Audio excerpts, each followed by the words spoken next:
सही, सबसे पहले तो इतने दिन बाद बाहर आके लग कैसा रहा है ताज़ी हवा खा के? बहुत अच्छी लग रही है यार। बाहर का आसमान, आसमान देख नहीं पा रहा था पिछले 40 दिन से, ठीक से खा नहीं पा रहा था, लेकिन बाहर आने के बाद दुनिया बहुत अच्छी लग रही है। सबसे ज़्यादा मिस किसको किया? अपनी फैमिली को। आपकी जो जर्नी है उसको how will you sum up? कैसी हाउ रही? Will I sum up? You satisfied? I took very logical decisions, very logical बातें भी मैंने कही है, वेरी लॉजिकल डिसीजंस की है। जहाँ बात करना चाहिए वहाँ मैंने बात किया, जहाँ बात नहीं करना चाहिए वहाँ मैंने बात नहीं की। ऐसा नहीं कि हर वक्त कुछ ना कुछ करते जाओ, मैं इसमें नहीं मानता।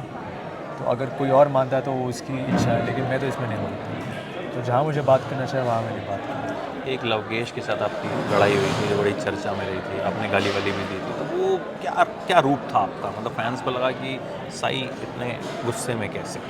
और वो क्या चल सिचुएशन रहा था? वैसा था, मैं किसी एक अपने दोस्त को डिफेंड कर रहा था। कुछ हुआ था ऐसा कि कैप्टनसी का टास्क था और मैं अपने दोस्त को डिफेंड कर रहा था और सना सुल्तान को मैं डिफेंड कर रहा था। 2-3 लोग उसको बार बार छेड़ रहे थे, बोल रहे थे और मैं डिफेंड कर रहा था। मैं बोल रहा था अंदर जो कुछ भी आऊँ वो मैं सच ही बोल रहा हूँ, लेकिन फिर भी वो बातें हो नहीं पाई और फिर वहाँ रिएक्शन थोड़ा बढ़ गया क्योंकि लवकेश ने कुछ कहा, मैंने कुछ कहा, तो बातें वैसे बढ़ गई। But it's fine, at the end of the day हम दोनों we both are very clear and हम दोनों we have come on a very good note, very good mutual point and हम लोग अच्छे दोस्त भी बन गए अभी बाद में। कोई रिग्रेट?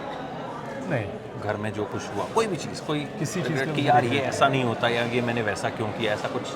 मुझे किसी चीज़ के लिए रिग्रेट नहीं। In fact the entire journey of big boss मेरे लिए तो बहुत मायने रखती है और ज़िंदगी भर ये सफ़र मुझे याद रहेगा। ठीक, आपने लॉकेट पहनना शुरू किया था, उसका क्या सीक्रेट है? क्या वो आपको दिख रहा है लॉकेट? अभी नहीं दिख रहा इसीलिए, लेकिन मुझसे मैंने कहा कि पूछना।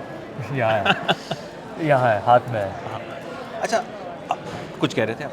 हाँ, आप बताइए, चलिए। सबसे फेक कौन लगा था? आई थिंक यार हर किसी की अपनी अपनी स्ट्रैटेजी होती है। मैं तो बिना किसी स्ट्रैटेजी के साथ घर के अंदर गया, मैंने कुछ सोचा नहीं था कि मुझे ऐसा करना है वैसा करना है। तो अगर किसी की स्ट्रैटेजी है तो फेक नहीं है, मैं ठीक से जान नहीं पाया, लेकिन मैंने कोशिश की समझने की और उनसे बात करने की कोशिश की कि कहानी क्या है, कोशिश की। आपके हिसाब से कौन जीतना डिजर्व करता था? मेरे हिसाब से तो 17 के 17 लोग डिजर्व करते हैं। ये तो क्योंकि बड़ा यहाँ डिप्लोमेटिक आंसर हुआ। क्योंकि यहाँ तक आना बहुत बड़ी बात है, छोटी बात नहीं यहाँ तक आना। तो 17 जब आपका घर के अंदर एंट्री होती है ना, वहाँ से you become a winner for your life. मुझे लगा मेरे हिसाब से तो 17 के 17 लोग सारे विनर्स हैं। आपको लगता है एक बात जो रणवीर ने कही थी कि काम नहीं है तो आया हूँ, कि बिग बॉस के घर में वो जाता है जिसके पास काम नहीं होता, आपके पास तो? To be honest, Ranveer ji is a fine Bollywood actor, he is superly talented and उनके पास ढेर सारा काम है, उनके पास पहले भी है। मे भी शायद वो कुछ इस बार अलग करना चाहते हैं and he wants to try something different, उनकी चॉइस है, अच्छी बात है। हर इंसान को कुछ ना कुछ अलग करना ही चाहिए एंड उन्होंने अलग किया, टॉप 3 में आ गए और अच्छी दोस्ती बनी है मेरी और रणवीर जी की एंड मैंने हमेशा रणवीर जी को एक बड़े भाई की तरह माना है। बिग बॉस की जर्नी से सबसे बड़ी सीख क्या रही? सीख मैं ये बताना चाहूँगा, मैंने नहीं लिया, लेकिन मैं ये बताना चाहूँगा कि अपने फ़ायदे के लिए कभी दोस्त का दिल मत तोड़ना। जो रिश्ता अपने दोस्त के साथ बना है उसको मत तोड़ना अपने फ़ायदे के लिए।